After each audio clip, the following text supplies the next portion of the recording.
To start things off, I'd like to send my condolences to Michael Jordan and the Charlotte Hornets. This is the AirBornePodcast. I'm your host, Ajit, and we're going to talk about everything that went down. But, there isn't really one bad thing to say about the Raptors' victory today. That was probably one of the most funnest games to watch. The first half was pretty competitive. The Raptors did have a 7-point lead with like 2 minutes and change to go. And then the Hornets came back and basically took the lead, a 1-point lead, and then second half was basically a beatdown. It was a 36-point loss for the Hornets, but it was basically 40 points. Everyone went off. Like OG Anunoby had a career high 24 points. Terrence Davis had a career high 16 points, 7 assists. Marc Gasol had a team high 9 assists. Norman Powell had himself a game. Siakam did Siakam things. And we had a career high, a franchise high 40 assists. And I believe we tied a franchise high of basically points off turnovers. And we had 39 points, I believe, off turnovers. And for the Hornets, I don't think there's really much they could have took from this game other than the fact that maybe Michael Jordan should probably sell the team. I would say after James Dolan, he's probably the worst owner because, other than Kemba Walker, there really isn't anything else good to say about the Hornets in the last 7 or 8 years. Probably close to 10 years, to be honest. And the Raptors just keep impressing me every time they play. Rondae Hollis-Jefferson had another beautiful game. I believe he had 15 points, 8 rebounds. And we basically had a third stringers out there for basically all of the fourth quarter and wiping the floor with whoever was on the floor for the Hornets.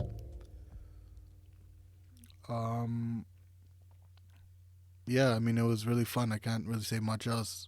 There is a lot to talk about because the ball movement, the three-point shooting, everything was just beautiful. I believe I know they made a lot of threes. Let me get you the exact number.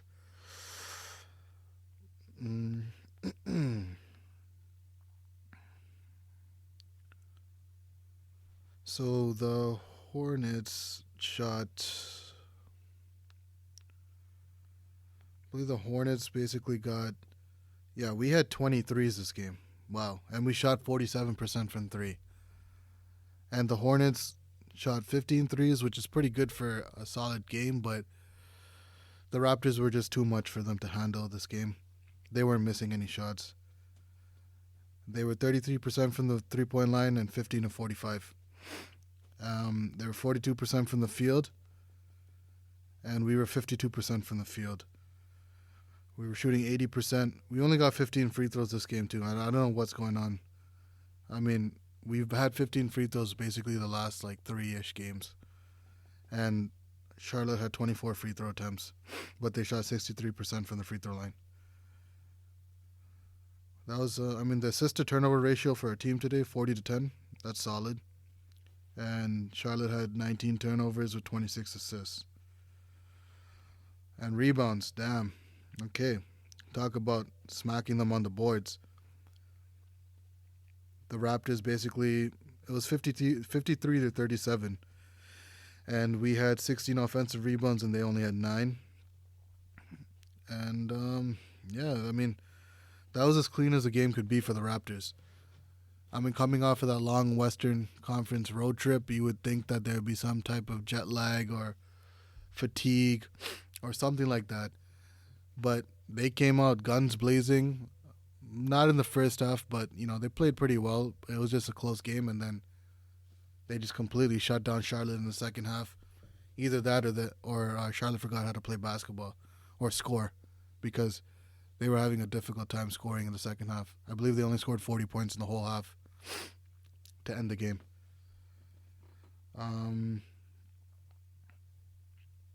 Giving up Kemba, Jeremy Lamb, that was your biggest mistake because those were the Raptors' kryptonites. Once they went, you knew it was over basically because there was no one else left for the Raptors to kind of, that curse that the Raptors had with the Hornets for the longest time. Charlotte had their number for a number of years. And last year was definitely one of them, with Jeremy Lamb hitting that half-court shot and him and Kemba icing the game in Charlotte with 2 back-to-back threes. We had both games in the bag, but somehow they found a way to win that, and they didn't even make the playoffs last year. And they're definitely not making the playoffs this year.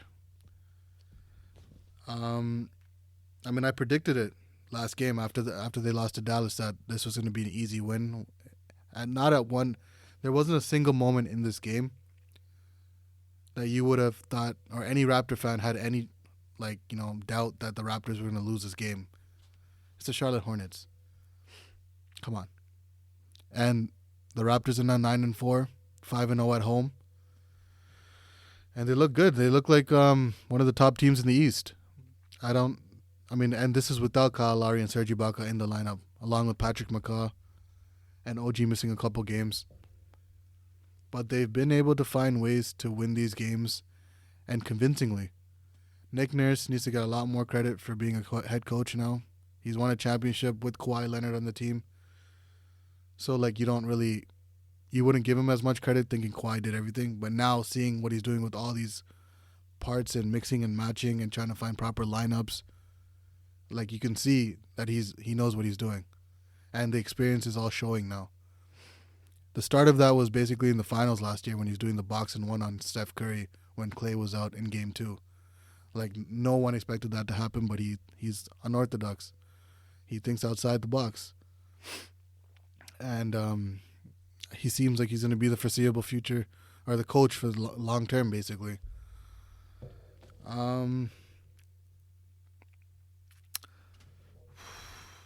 Yeah, I don't have anything good to say about Charlotte, to be honest. I'm trying to figure something out.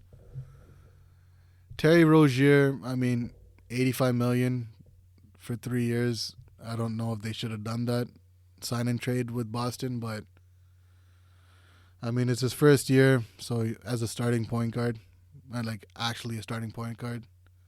So we'll see how that goes. But Devontae Graham's definitely looking like a most improved candidate.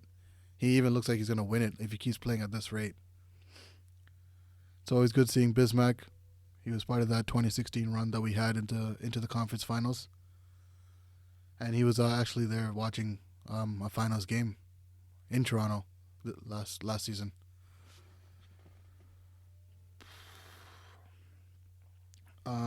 Next game, I believe, is going to be against Orlando on Wednesday. And we beat them just a couple weeks ago, on that day when we had the throwback night, and we beat them. It was a good day. It was a good game. We were leading for most of the game, and then we kind of crumbled at the end, but we found a way to pull it out. So I don't see anything changing this time around, even though Kyle Lowry and Serge Ibaka aren't playing. And beautiful win. I can't stress that enough. I can't stress that enough. I'm seeing how these guys are playing right now, and I'm looking at the type of experience that these bench players are getting. Bench mob 2.0. And this is what they need. This is what they need before the playoffs, get all this experience, all these miles in, so that when playoff time comes, you can depend on them to make timely buckets and not to, choke under pressure. Terrence Davis looks like a beast, undrafted. Our scouting team is amazing.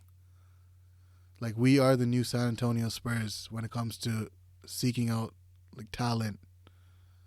Because every time we find an undrafted guy and he's a gem. Chris Boucher showing out right now. He's undrafted. He's also Canadian from Montreal. Terrence Davis, undrafted. Fred VanVleet, undrafted. He was he got a vote for Finals MVP last year with this Game 6 play, and he was undrafted.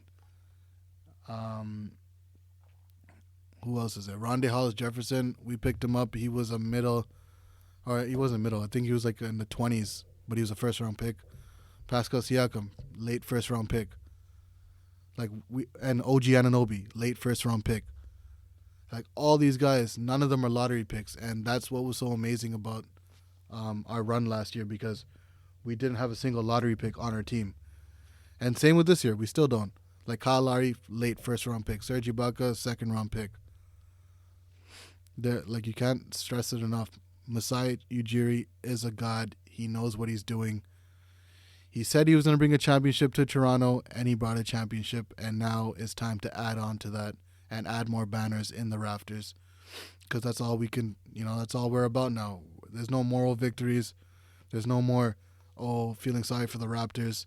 We're legitimate now. We won a championship before a few other teams. The Clippers, the Hornets, the Blazers, as of recently. Blazers did win it, but Clippers and Charlotte specifically, because they haven't won one yet. And, the Raptors are for real. And everyone's starting to notice it, especially after the defense that they played on LeBron, Damian Lillard, and Kawhi on the West Coast trip.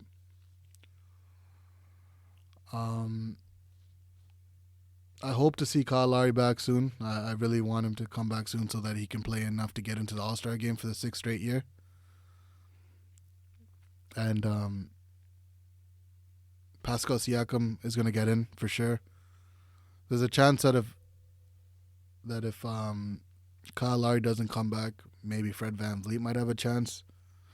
You never know. Even though there are other guards there, but Fred VanVleet is playing his ass off right now. And he's looking really good. And he's looking like a legitimate starting point guard in this league, and he's about to get that money. The Rockford product is about to get paid. And we're going to give him that money because he's not going anywhere. He's going to end his career as a Raptor unless he shits the bed and something horrible goes wrong. Terrence Davis looks like he has a good spot. Norman Powell's starting to pick it up again and starting to show what he showed in the preseason. But I'm always going to talk about this one guy because he's the biggest disappointment of the season. Other than OG Anunoby going down today with a poke in the eye again. But he was fine. He just didn't come back in because we were smacking them so badly. But Stanley Johnson, your time is up, bro. Not only can't you get on the floor and give us some proper minutes, now you're injured. Bro, you were a top lottery pick, the 8th pick in the 2015 draft, and you can't get yourself some type of role. Like, we're not asking you to be a superstar. We're literally just asking you to fill a role, play defense, and shoot threes, and you can't do either one. Sometimes I get so mad watching him on the floor because he looks so confused and lost. And when he tries to do something, he does too much, and then he makes himself look stupid. I'm hoping that, they can give him some more playing time until Kyle Lowry, Serge Ibaka, the full team comes back. But if he doesn't take advantage of it, I do not want to see him on this team after the trade deadline. I'm hoping we make some sort of move in the lineup to make it better, add more depth to the bench, or maybe add someone to the starting lineup if we can pull off some trade. It's highly unlikely because most of the stars and stuff are all kind of booked for this year. Bradley Beal was the only one that was available, but he signed that deal, so he can't get traded this year. But Stanley Johnson, you got to go, bro. Detroit picked you up. You ended up, becoming a scrub. I'm not wishing nothing bad upon you, but you haven't shown anything. And New Orleans had you for half a season. You did something there, but nothing that was relevant. And now you're here sitting on the bench. All you're doing is celebrating when you should be learning how to play defense and shoot threes. The fact that he has an open three and he can't shoot it and he hesitates, that's what makes me the most mad. It's kind of like Marc Gasol because he kind of hesitates, but he's doing it for a different reason. Not that he can't shoot the three or not that he doesn't want to, but he's looking for the better play because he's a born facilitator. He played well today and he had 9 assists, so that's why I can't blame him because he knows how to pass. At least he brings that to the game. Okay, so that's going to do it for now. I hope you guys all enjoyed it. If you... Sorry for going on a little rant at the end, but if you leave a like if you enjoyed the video, subscribe to the channel if you're enjoying the podcast episodes, and we're going to keep this rolling. Next game, like I said, Orlando Magic at home. We should take care of business as usual, and hopefully it's something similar to this game because this was a beautiful, beautiful game to watch. I had no complaints whatsoever. The first half was competitive. Second half, we blew them out. It was beautiful. Nothing to complain about other than the fact that they almost took out OG again and hit him in the same eye like Kawhi did in LA. But yeah, till then, sit tight, stay blessed, and we'll be back soon. Peace!